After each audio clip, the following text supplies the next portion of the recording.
There is also some advice by function, and that is available by engaging with various members of the startup community who either have domain expertise or who have experience serving in this role.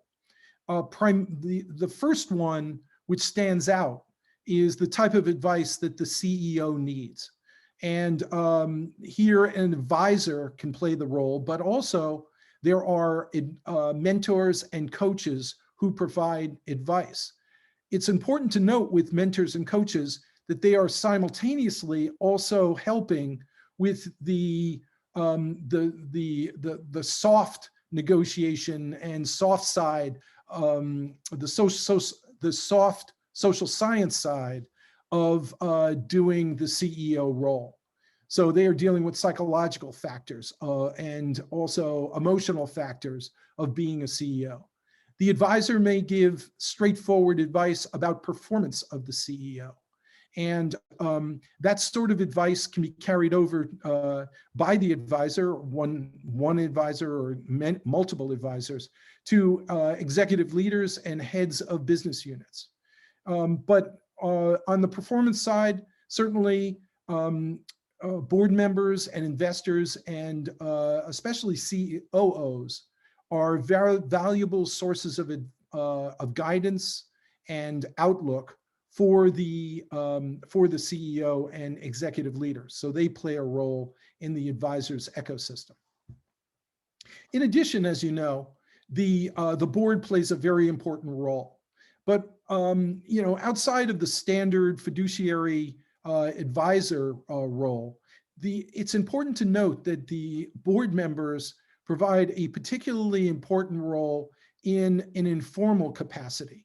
I find that board communications outside of board meetings, maybe even outside of board dinners, are oftentimes very, very valuable for shaping CEO and executive leaders' opinions and outlook on the company. But you can also get these form of communications not only from an advisor, but also from investors and legal counsel. In three areas, the market, as well as finance and business and technical, these three areas lend themselves to advisor input, but also input from others. And so that input does have a mix of a strategy plus tactics. In the market area, for example, there is strategy plus response. So if a competitor emerges, you can go to your advisor, you can go to these other members of the startup ecosystem and your company's circles and get advice, which is both strategic as well as tactical. And that's one of the important things to know about an advisor and people who are providing advice.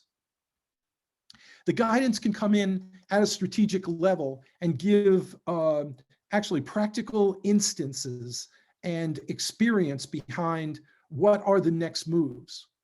Oftentimes, the next moves can be anticipated, and this is a particularly important characteristic of an advisor who can discern issues that may be coming up after a number of steps. So seeing in front of the company and seeing around corners is a very important part of being an advisor.